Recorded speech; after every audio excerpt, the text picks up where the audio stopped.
и добре дошли отново в моя канал. Така с този стол започвам все едно ще правя подкаст, но както и да е. Предполагам, че поне 100 пъти ви се е случвало, когато стане време за излизане и отидете пред гардероба си и стоите ето така и си казвате: леле, нямам какво да облека, нямам дрехи, или пък по-лошото, пълна съм с дрехи, но нямам какво да облека. Да, това е доста кофти чувство, както и за нас, така и за отсрещния човек, който стои и ни чака и само гледа колко е часа и казва: хайде, нямам време, обличай каквото видиш. Да, обаче това, което виждам в моя гардероб, не ми върши работа. И днес ще поговорим точно за този проблем и как да се справим с него. От известно време не съм имала този проблем, слава на Бога. И сега ще ви споделя 5 неща, които на мен ми помогнаха. Номер 1.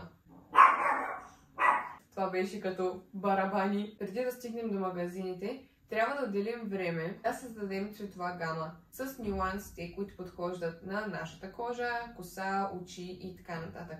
Общо взето цветове, с които се харесваме и които ни отиват. По този начин, когато отидете в магазина и влезете, не обикаляте като муха без глава. Аз лично за себе си съм стигнала до извода, че цветовете, които на мен ми подхождат, са бежово, черно, бяло, кафяво, като за лятото съм се спряла на розово, оранжево и синьо. Номер 2. Трябва да разберем какво подхожда на тялото ни. Много пъти съм си взимала дрехи просто защото са модерни. Голяма грешка. Когато разберем какво ни подхожда според височината, ханша, раменете, талията и така нататък, спестяваме изключително много време, когато влезем в някой магазин. Отделете време да разгледате дрехите от гардероба си, пробвайте ги, огледайте се, ако трябва се снимайте и обърнете много внимание на това, кое ви харесва и кое не ви харесва. Кройката, материята, всичко е от значение. Когато вече знаете това и отидете в мола, вие сте изключително целенасочени с първа стъпка нюанси, втора стъпка това, което отива на вашето тяло.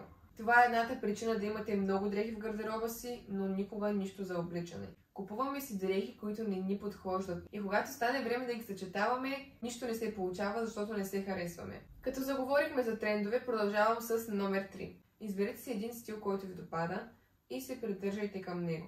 Не прибягвайте към временни трендове, които са буквално за 2-3 месеца и след това се чудите какво да правите тези дрехи в гардероба си. И накрая се случва това. Имам 5 неща в един стил, 3 неща в друг, 2 в съвсем различен и е напълно нормално да не можем да ги съчетаем и да не се получава хубава комбинация. В този ред на мисли продължавам с четвъртата стъпка, която за мен е много важна. И това е капсулен гардероб.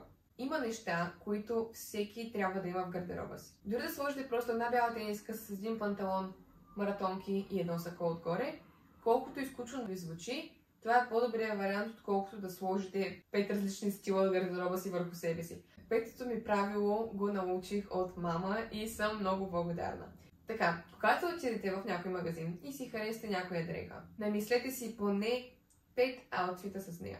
Ако не можете, значи това не е правилната дреха. Ако всеки път прилагате това правило, повярвайте ми, ще спестите толкова пари, време и нерви, когато се оправите за излизане, че просто не можете да си представите. И сега, след като ви казах моите 5 правила, ще ви покажа нагледно с мои дрехи. Сега ще ви покажа някои неща от моя капсулен гардероб.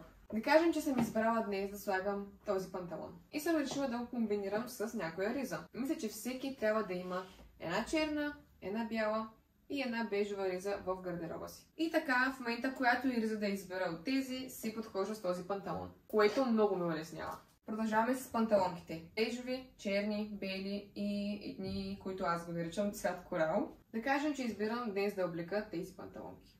Благодарение на това, че пазарувам по този начин и си създавам капсулен гардероб за всеки сезон, мога от една дреха да създам няколко визии без значение за какъв повод. И не мисля, че има някой, който не би искал да се улесни по този начин.